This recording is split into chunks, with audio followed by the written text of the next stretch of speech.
Hi everybody, my name is Vlad and today I'm going to talk about rebuilding our restorative system. People who are concerned with a healthy lifestyle often talk about exercising or losing weight or getting a gym membership. In reality, not many of them exercise regularly, even fewer have long-term benefits from training. Of course, they have excuses. Laziness, being tired, having not enough time. If you look at root causes of the problem, it's all pointing finger in the wrong direction. The good news, it's usually not a people's fault. It does require a bit of motivation to be physically active, but it shouldn't take too much willpower given that certain conditions are met.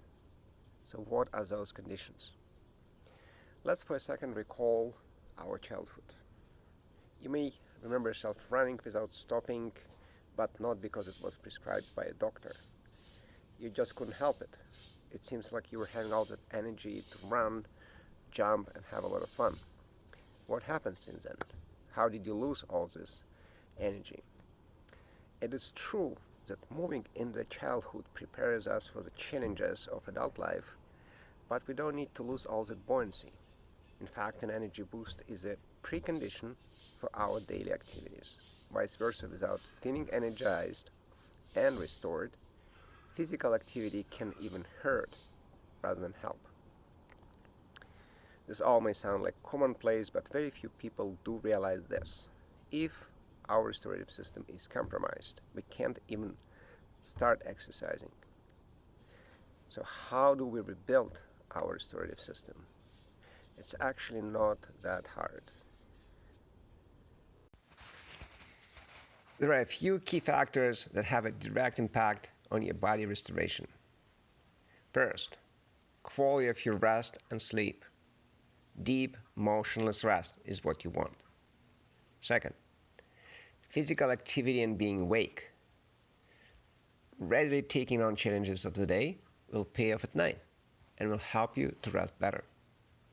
Third, digestion and intoxication.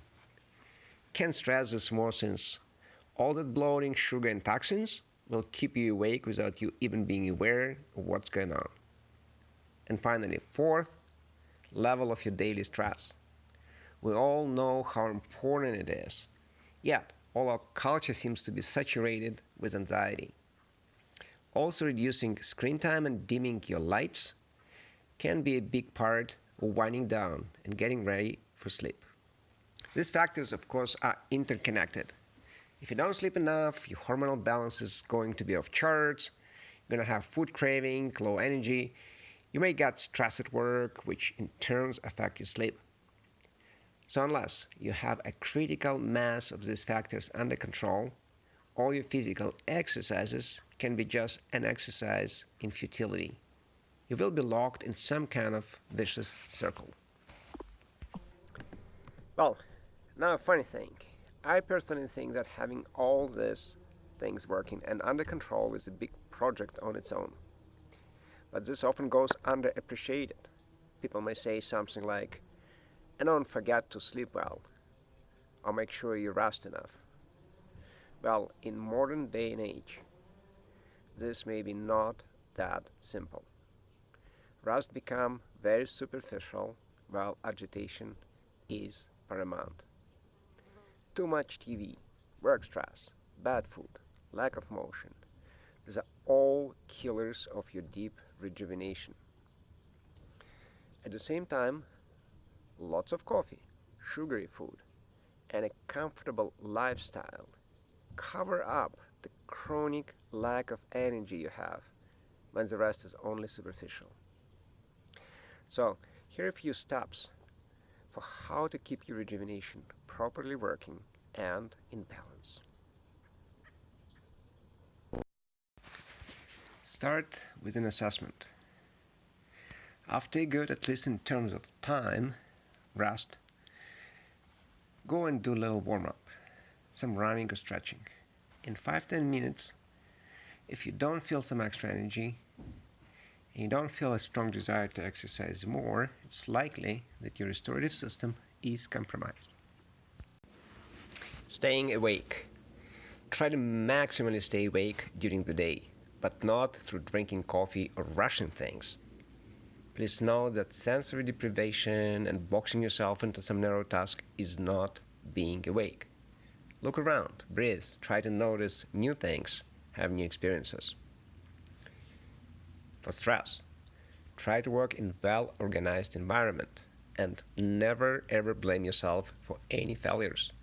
If you invest enough time into your work, results will come. If you do get stressed, just acknowledge it and take a break. We often get stressed just because we work at a wrong pace. To help detoxing, do some hot yoga, fasting, or go to sauna. These are the best promoters of deep sleep, since if you have no toxins in your body, you rest deeply and you feel fresh every morning. To improve digestion, eat only when hungry. Use plenty of fiber that easily passes through your system. Take yogurts and greens that help to digest heavier foods. Hopefully, if other factors are working for you, resisting food cravings isn't hard. Good sleep will fix your hormonal balance, reduce food cravings, and low stress will protect you from emotional binging. Physical activities, even in compromised case, can include hiking, biking, also dancing and stretching. As a bare minimum, you can work on your pain points if you have some pain issues in your muscles, joints, or tendons. Moderate exercises often help to heal those. Finally, a little disclaimer, I'm not a doctor and this is not a medical advice. There are no miracles in all these little steps that you can undertake for better restoration. Perhaps just little nudgings that can make a huge difference. Here I repeat again all the steps: good sleep, staying maximally awake during the day, reducing your stress, detoxing and good digestion. And when you get a critical mass of those and feel energy flowing through you, there is an exciting next step, starting actual exercises, and you can be sure this time they will be effective.